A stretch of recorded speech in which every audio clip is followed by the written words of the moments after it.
मैंने कब कहा मैं पांडव हूँ, मैं তো পুরা মহাভারত হু। Hello guys, welcome back to reviews কা। তোমাদের সাথে আমি রৌনক। আমি রিও। আজকে চলে এসেছি আমরা রেড 2 যার আজকে টিজার বেরিয়েছে সেটা রিভিউ করতে। সো এটা আমাদের কেমন লাগলো দেখো। রেড বেরিয়েছিল 2018 সালে এবং সেটা ডিরেক্টর ছিলেন রাজকুমার গুপ্তা, রেড 2রও তাই।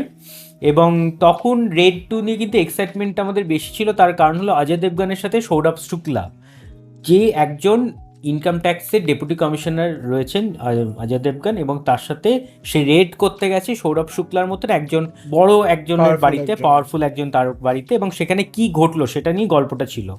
সো এটাও রেড 2 শুরু হচ্ছে জাস্ট তারপর থেকে। সৌরভ শুক্লা দেখবে তোমরা টিজারে রয়েছে, সেখানে সে জেলে আছে এবং 75তম রেড করতে যাচ্ছে তোমাদের বাড়ি নয়, আমাদের সকলের প্রিয় দাদা ভাইয়ের বাড়িতে। দাদা ভাই ইন দি সেন্স হচ্ছে এখানে রিতেশ দেশমুখ যে চরিত্রটা অভিনয় করেছে।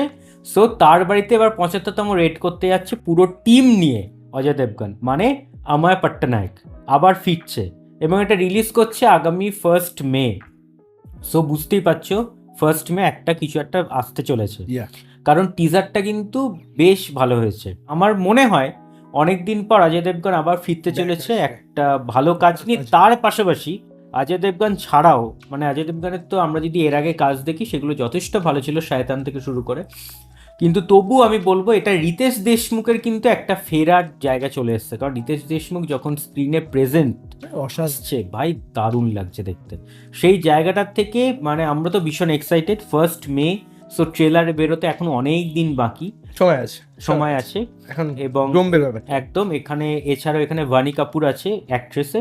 ওভারঅল বলতে গেলে এটা বেশ ভালো টিজার এবং এটা একটা ভালো সিনেমা হবে বলে আমাদের মনে হয়।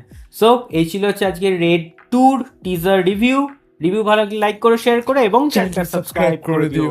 কেমন লাগছে সেটা কমেন্টসে জানাতে ভুলো না। সো ভালো থাকবেন, সুস্থ থাকবেন এবং সিনেমাগুলো দেখবেন আমাদের চোখ দিয়ে। অবশ্যই লাইক শেয়ারটাও করবেন। Thank you.